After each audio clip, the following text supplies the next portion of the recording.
Bien, pidamos al Espíritu Santo para que llegue a nuestro corazón y nuestra alma para poder entender y comprender este mensaje de amor que hoy nos regala la palabra de Dios. Y en medio de las circunstancias que vivimos, siempre Dios nos alienta, nos motiva a no perder la calma y a tener mucha esperanza. Por eso, este es el regalo y la gratitud de Dios con nosotros y la suerte que tenemos nosotros de poder ser personas creyentes, personas de fe, de esperanza y amor en medio de nuestras debilidades, pero vemos que Dios nos ama y nos quiere mucho, mucho. A veces nosotros nos dejamos contagiar por las falsas noticias que se van dando todos los días, pero la noticia realmente que nos encamina a seguir viviendo con amor es Jesucristo. Hoy la palabra de Dios nos invita a descubrir cómo el Señor mira con afecto y ternura y cuenta con nosotros. Dios confía en nosotros, por eso nos ofrece a trabajar en su viña. Es algo muy hermoso esto de contar que nos mira con afecto, con ternura y cuenta con nosotros. Y la iglesia, a través de todo lo que estamos pasando, siempre abre las puertas, pero con mucho cariño y con mucha responsabilidad. Es porque nos ama tanto, tanto que nosotros hablamos de protegernos. Es porque nosotros no somos un cálculo comercial.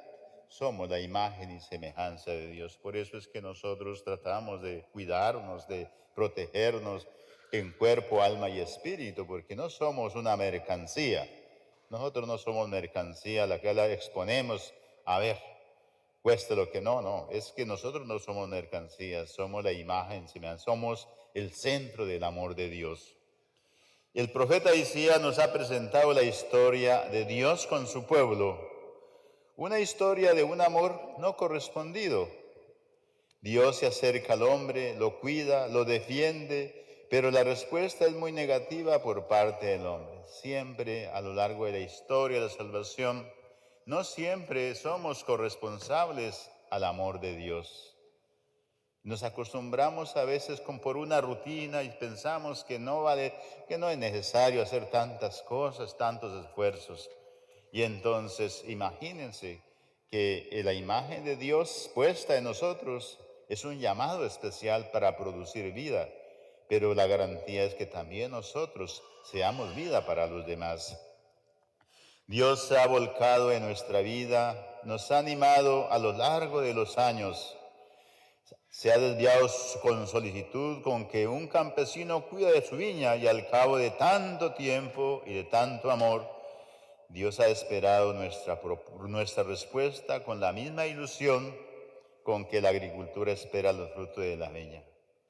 Los que tienen experiencia del campo, de la vida campesina, vemos cómo el campesino al sembrar sus plantas, de pronto ustedes en sus pequeños cultivos, va y siembra su plantica y en fin, y se enamora y espera, trabaja todo el día y la deja ahí, y el otro día madruga a ver cómo va. ¿Y cómo siente esa alegría cuando ese árbol comienza a crecer y en pocas semanas ve los frutos? Si eso lo hace el campesino, ¿cómo no será Dios con nosotros también en nuestra vida todos los días, pensando en nosotros y viendo también los frutos que vamos produciendo para el bien? Como también viendo también a veces los frutos negativos, que queda esa nostalgia del Señor. Tanto te amo, tanto he esperado de ti, y mire lo que está produciendo. Entonces, esa es una consecuencia muy lógica y veraz también de nuestro Padre Dios. Y a veces una respuesta negativa, a veces de tantos años, desde niños, desde jóvenes, adultos y ancianos, a veces descuidamos la vida en cosas que no tienen ninguna validez. ¿Por qué? Porque tal vez nos caemos en la rutina y no pensamos bien. Dios siempre tiene esperanza de que demos buenos frutos, y aunque no los demos buenos frutos, Dios no castiga, sino que nos deja que sigamos nuestro camino y nos damos cuenta por nosotros mismos la desventaja que tenemos en nuestra vida al separarnos del Señor. Tal vez por la experiencia también nos daremos cuenta de eso muchas veces, que hemos caminado y caminado y caminado y a veces nos motivamos para seguir al Señor y de un momento a otro nos enfriamos y desaparecemos y el Señor sigue esperando. Él no nos castiga, pero espera. Y en el camino de la vida es cuando nos damos cuenta de, mira, ¿por qué estoy así? Y la respuesta fácil es que el Espíritu Santo dice, es que tú te has apartado de Dios y por eso está en esa situación. Esta tristeza, esta amargura, este complejo de culpa y todo eso. Esa es la parte que el Señor nos pide. Pero Él sigue esperando, no nos castiga, pero sigue haciendo uso de nuestra libertad. ¿Quieres libertad, amor y paz? Sígame. ¿Quieres frustración? Apártate de mí. Pero nos deja en libertad y sin embargo espera todavía. Dios nos cuida y cuida a la iglesia, cuida de nosotros como miembros de la iglesia. Por ello hemos de esforzarnos por ofrecer a Dios una gran cosecha, no de frutos amargos, sino dulces. Hemos recibido mucho de Dios y debemos corresponder no con palabras, sino con hechos y con frutos. Algo muy importante, la iglesia, que somos nosotros el día de nuestro bautismo. Él cuida de nosotros, y a través de la iglesia, la familia, es donde se congrega todas las virtudes y la vitalidad para crecer. Y cuando es creyente, pone como fundamento de su vida a Dios. Y cuando uno pone su fundamento como Dios, la imagen, el respeto del niño, de la niña, del hombre y de la mujer, del trabajador y el empleador, todos miran siempre es a favorecer la dignidad de la persona humana. Y se le quita de la mente ese título de mercancía, que es lo que esta sociedad hoy atropella y destruye la dignidad de la persona humana. Es triste. Desde Dios es el viñador que construye su viña con cariño y ternura. Palabras muy ejemplarizantes también para nosotros. Dios construye su viña con cariño y con ternura. Lo hemos escuchado en el salmo que hemos cantado. Dios construye su viña con cariño y con ternura. ¿Por qué? Porque la vida es así. Un papá y una mamá de verdad entregan a sus hijos y a sus hijas el cariño y la ternura. No los desprecia, sino al contrario, los acompaña. Si eso lo hacemos nosotros, con mayor razón Dios. Porque cada uno de nosotros somos parte de un proyecto de vida que Dios tiene con cada uno de nosotros. Remueve la tierra, saca piedras, planea vidas selectas, edifica una torre para vigilar, excavar, para asegurar la vida.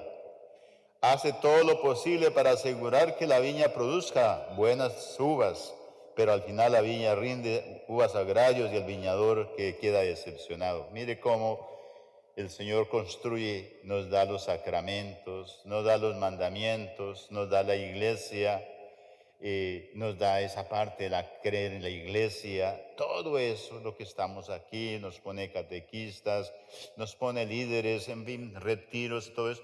¿Para qué es eso? No es una cuestión monótona, sino de la manera, esas torres, para que no nos desviemos, para que no perdamos digamos, esa brújula de Jesús, que nos dice el apóstol San Juan, yo soy el camino, la verdad y la vida. Y todo eso es para que ninguno de nosotros nos perdamos, sino que tengamos esa parte. Pero tiene unas reglas muy bonitas, la oración, los sacramentos.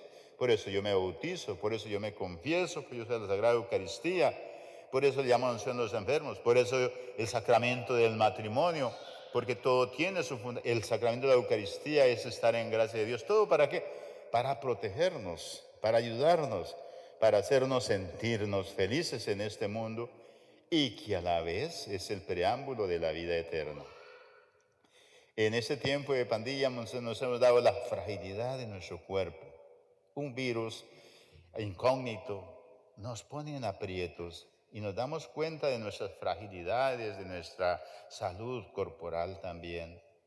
Y nos damos cuenta de la necesidad de que nosotros no somos para este mundo también, sino para la vida eterna y por lo tanto tenemos que cuidar. Y que Dios tiene esa parte bonita también para defendernos. Una persona que no está arraigada en el Señor fácilmente es víctima de una enfermedad tanto espiritual como física también. San Pablo nos invita a no dejarnos llevar por la angustia y el miedo, sino a poner nuestra confianza en Dios y elegir los valores, la verdad, la justicia, la amabilidad, la pureza y la vida. ¿Qué tal que ustedes abran su mente y pónganla en la grabadora de su mente los valores, la verdad, la justicia, la amabilidad, la pureza y la vida?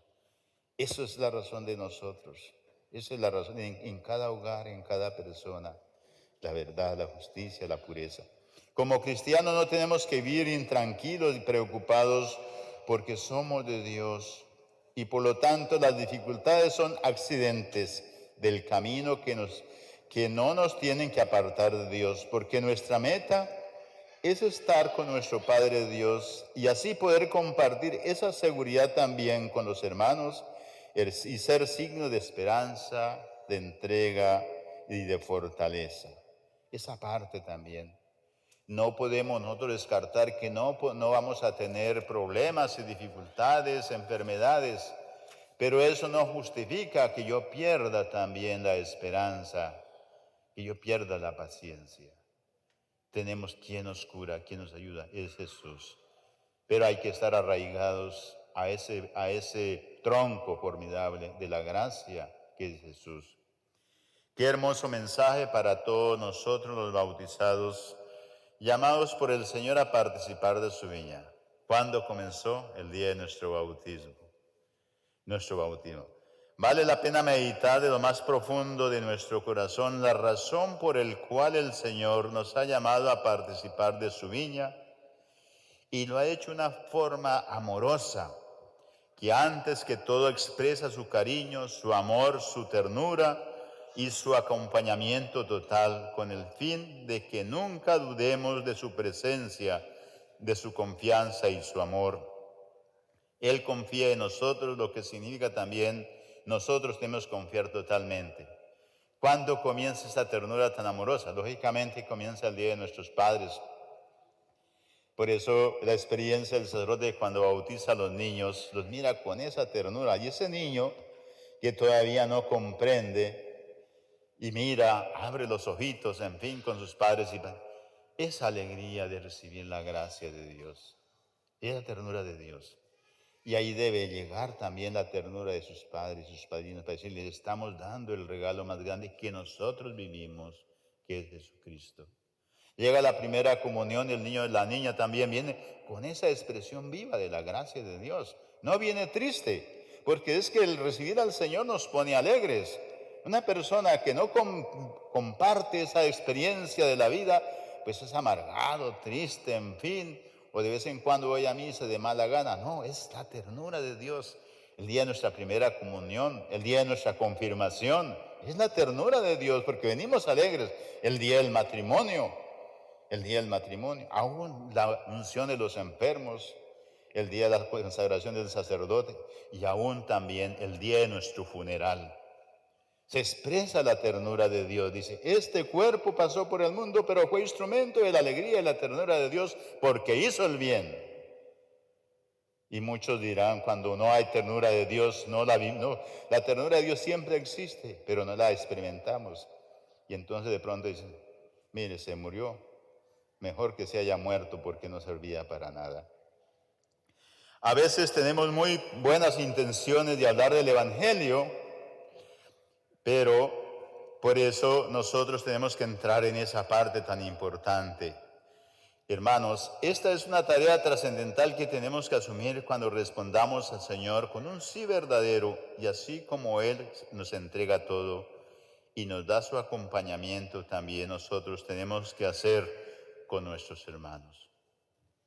Muchos seguramente queremos seguir a Jesús a nuestra manera, pero sin tener presente al Maestro de Maestros que es Jesús. Es interesante ver, a veces no valoramos los instrumentos del Señor, como nos dan cuando hay una charla para el bautismo, charla para matrimonio, los catequistas. ¿Qué están ellos haciendo? haciendo descubrir en los niños y en los jóvenes padres y padrinos la ternura de Dios. Y no nos damos cuenta, lo vemos como una forma rutinaria. Ay, toca hacer un curso, toca mandar a los niños a la catequesis, ay, qué jartera, no sé qué. Y los diferentes ministerios, toca ir a este retiro, toca ir al coro, toca ir... No, es la expresión y el motivo más grande de expresar la ternura de Dios en mi vida desde el día de mi bautismo, y es la vocación apropiada. Y hacerlo con mucha humildad, porque no son mis méritos, sino es como Dios me confía a mí ese valor, ese talento. Por eso el Papa Francisco, en la alegría del Evangelio, nos enseña a seguir la pedagogía de Jesús. Dejarnos primerear por Jesús, es decir, una intimidad profunda con Jesús. Y es allí donde descubro la grandeza de dar el paso a ser discípulo de Jesús. Es con Jesús. Cierto que muchas veces nosotros protestamos, y yo que hago tanto en la iglesia, a mí estoy cansado. ¿Qué ha faltado? Que lo hago es por mis propios méritos y me estoy apartando de la intimidad con Jesús. Por eso el Señor dice, quiera seguirme, tome su cruz y sígame. Es la parte linda ahí. ¿Y qué hago yo cuando yo trabajo en la misión, afuera también, en la periferia, con los abandonados, con los pecadores, a veces con los que no están de acuerdo con nosotros? Yo no me voy a poner a pelear por eso, simplemente le expreso mi alegría y la ternura de Jesús, y es a través de la oración. Por eso, arrodillarse al pie del Santísimo o en su oración en el hogar es dejar la intimidad, Jesús. Y ahí como que reforzamos esa energía, esa tentación de perder la fe y la frialdad, y quitarle el orgullo, la soberbia, la vanidad, la envidia y todo eso, y ponernos en las manos del Señor. A veces tenemos muy buenas intenciones de hablar el Evangelio, pero sin una intimidad profunda con Él. No es posible adquirir la fortaleza para seguirlo de verdad, pero si tenemos esa experiencia, fácilmente nos involucramos y asumimos con toda nuestra vida nuestro compromiso de seguirlo, cueste lo que cueste, cueste lo que cueste. Esa es la parte. Después de la intimidad de Jesús hay un reto. ¿Y cómo voy yo a hacerlo? ¿Cómo voy yo a hacerlo? Y ahí viene el maestro de maestros que me va a enseñar, y es el Espíritu Santo. Y algo más, y es que ya no andamos solos, sino que contamos con el acompañamiento de Jesús juntos para ver los frutos de los esfuerzos que cada vez se dan en el compromiso evangelizador y el cambio de vida. Cada celebración eucarística, por ejemplo, en este día tan maravilloso que ustedes han hecho, están haciendo aquí con su familia y los que nos están escuchando, es después de esta Eucaristía, de este mensaje, ¿qué voy a cambiar? Hay que ser sinceros y hay que aprovecharlo porque uno no sabe el día de mañana, pero hoy es el día, el llamado importante. La lección aprendida de la misma forma como Jesús nos ama, con su ternura, con su cercanía, con el respeto sagrado a la persona, y en esa misma tarea tengo que realizarlo con mis hermanos. Es parte, y lo repito para que así también ustedes lo compartan en su propia vida. La lección aprendida es de tal forma como Jesús nos ama, con su ternura, con su cercanía, con el respeto sagrado por la persona. Esa misma tarea tengo que realizarla también con mis hermanos. Esa misma, en casita, allá en el trabajo, con los compañeros de trabajo, en los ministerios, tener cercanía con el Señor, porque es la misión, la cercanía con el Señor. ¿Cómo trato a mis hermanos? Esa parte, en el hogar, padres e hijos, hijos a padres, con el vecino, etcétera. Para ello tenemos que despegarnos de la arrogancia, la envidia, el orgullo, para poder llenarnos de la gran misericordia de Dios, para poder entender que aquellos hermanos con quien convivo y participo mi fe, son mis hermanos, son hijos de Dios. Y Él los trata con un corazón amoroso como el corazón de Padre. Corazón de Padre. Es lindo cuando los padres se aman con sus hijos y etcétera. Y al hijo no lo ama porque le dé para comprar un celular, sino que venda parte de su vida también. Esa parte importante. Hermanos, ¿crees que así diriges tu acción misionera cuando dices estar comprometido con tu iglesia? Es cierto que estamos en un proceso de conversión y hoy más que nunca se necesita un cambio de mentalidad, de actitudes y de conducta. Para ello se requiere dejarnos acompañar por Jesús para así poder acompañar a nuestros hermanos. Y aquí viene el reto. Los hijos necesitan ser acompañados por sus padres. Los líderes acompañar a sus hermanos. Los sacerdotes acompañar a sus feligreses. Pero no tanto con palabras, sino con testimonio de vida.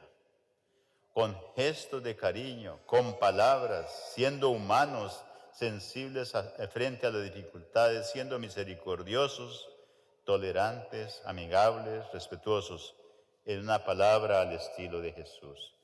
Hoy se habla mucho del acompañamiento y ese acompañamiento debe comenzar en el hogar, con los padres, acompañar. ¿Y qué quiere decir acompañar? Estar siempre unidos en el amor de Dios. Padre e hijos, esposa, hijos, acompañarse juntos mutuamente. No es dejar que los hijos hagan lo que se les antoja la gana, sino juntos estar en esa dimensión bonita. En el hogar, por ejemplo, qué bonito que cada uno tiene una tarea que hacer en el hogar, por ejemplo. ¿No? Enseñarle a los niños a arreglar la casa, a cocinar, a arreglar el patio, en fin, todos juntos. Esa parte linda, ¿no? Esa es la parte, porque muchas veces los hogares se convierten simplemente en hoteles de paso. Hoy no quiero comer, salgo y me voy para otro lado y en fin y todo eso. ¿Quién tiene la culpa? No es que los niños son americanos, o es que los niños son de allí, no. Es porque no hay acompañamiento, no se les ha enseñado a experimentar la ternura de Dios en el hogar. Y qué bonito cuando todos trabajan juntos y decir, esta es mi casa, es nuestra casa, y hay una gran corresponsabilidad, el signo de pertenencia. Lo mismo pasa en la iglesia. Esta es nuestra parroquia, pero ¿qué hago yo por mi parroquia? ¿Cómo la cuido? Juntos. No la puede hacer el sacerdote solo, sino un grupo nomás, todos juntos, el sentido de pertenencia. ¿Y cómo debo tratar a mis hermanos también? Con el mismo estilo de Jesús. Esa es la parte esencial en el hogar. Por eso nosotros podemos entender la parábola que hoy nos ha explicado el Evangelio. Dios persigue a su pueblo y a nuestro pueblo con cariño y con ternura. Nos da sus palabras y sus promesas de amor. Nos sigue perdonando, invitándonos a una intimidad con su presencia divina.